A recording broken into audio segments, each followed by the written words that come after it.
BrahMos missile क्या होती है, अभी आपने ऑपरेशन सिंदूर के अंदर इस मिसाइल के पराक्रम की एक झलक देखी होगी, और नहीं देखी होगी तो कम से कम पाकिस्तान वालों से पूछ लेना चाहिए कि ब्रह्मोस मिसाइल की ताकत क्या है। प्रधानमंत्री जी ने घोषणा की है कि कोई भी आतंकी घटना अब युद्ध जैसा होगा।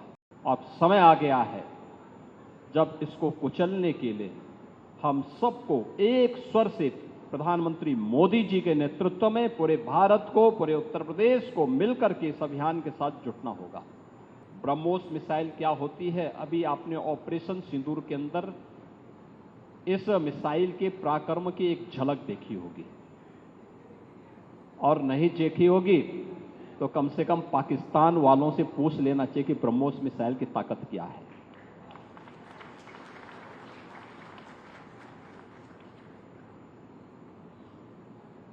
आतंकवाद के प्रति प्रधानमंत्री जी ने घोषणा की है कि कोई भी आतंकी घटना अब युद्ध जैसा होगा। और याद करना, आतंकवाद को जब तक हम पूरी तरह कुचलेंगे नहीं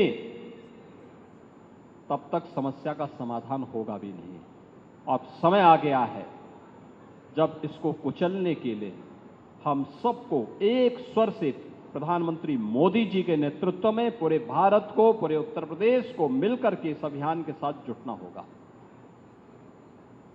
आतंकवाद कुत्ते की पूंछ है जो कभी सीधी होने वाली नहीं, जो प्यार की भाषा मानने वाली नहीं है। उसको उसकी भाषा में जवाब देने के लिए तैयार होगा, और इस दिशा में भारत ने ऑपरेशन सिंदूर के माध्यम से दुनिया को एक संदेश दे दिया है। उत्तर प्रदेश के अंदर जो 6 के 6 नोड डिफेंस मैन्युफैक्चरिंग कॉरिडोर के हमारे विकसित हो रहे हैं, इन 6 के 6 नोड पर हमारा कार्य तेजी के साथ आगे बढ़ रहा है। इससे पहले हम लोगों ने कानपुर में, वहां पर रक्षा सेनाओं के लिए जो गोला बारूद बनता है उसके उत्पादन के एक केंद्र का वहां पे शुभारंभ किया था। बहुत बड़ा केंद्र बना, आप जाएंगे, अत्याधुनिक केंद्र है। अब वे अपने एक्सपेंशन के लिए भी उन्होंने और लैंड मांगनी प्रारंभ की। लखनऊ में भी आपने देखा होगा कि ब्रह्मोस को जैसे ही 200 एकड़ लैंड दी गई तो अब पीटीसी भी यहां पर आया है। पीटीसी के कार्यों को आपने देखा होगा कि न केवल ब्रह्मोस के लिए बल्कि एरोस्पेस से जुड़े हुए उन सभी कार्यों के लिए उनके द्वारा एक एंकर यूनिट के रूप में यहां पर उत्पादन कार्य अपना प्रारंभ भी किया गया है। लगभग 7 यूनिट यहां पर ब्रह्मोस से जुड़ी हुई एंकर यूनिट भी इसके अगल बगल लग रही है। ये चीजें दिखाती हैं कि जो कभी 2013-14 में भारत के अंदर भारत का जो निर्यात था रक्षा उत्पादन के क्षेत्र में, आज हम उससे कई गुना ज्यादा, यानी कई 100 गुना ज्यादा रक्षा उत्पादन निर्यात भी कर रहे हैं, और आत्मनिर्भरता के साथ साथ दुनिया के तमाम अपने मित्र देशों को इसको निर्यात करके उनकी सुरक्षा की आवश्यकताओं की पूर्ति करने का काम भी कर रहे हैं।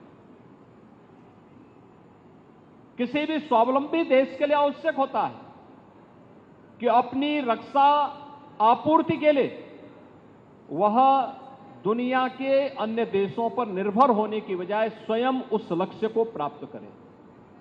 आज पूरी दुनिया के अंदर आप देख रहे होंगे युद्ध अलग अलग क्षेत्रों में हो रहे हैं, अलग अलग क्षेत्रों में हो रहे हैं। उन क्षेत्रों में अगर आप देखेंगे कि अगर जिन देशों के पास अपनी स्वयं की रक्षा उत्पादन की क्षमता नहीं है, वे देश इस प्रवर्तमान अभियान के एक अलग थलग पड़े हुए दिखाई देते हैं। लेकिन जिनके पास अपनी आत्मनिर्भरता है रक्षा उत्पादन के क्षेत्र में, वे दुनिया के अंदर पूरी धमक के साथ आगे बढ़ करके अपने कार्य को आगे बढ़ा रहे हैं।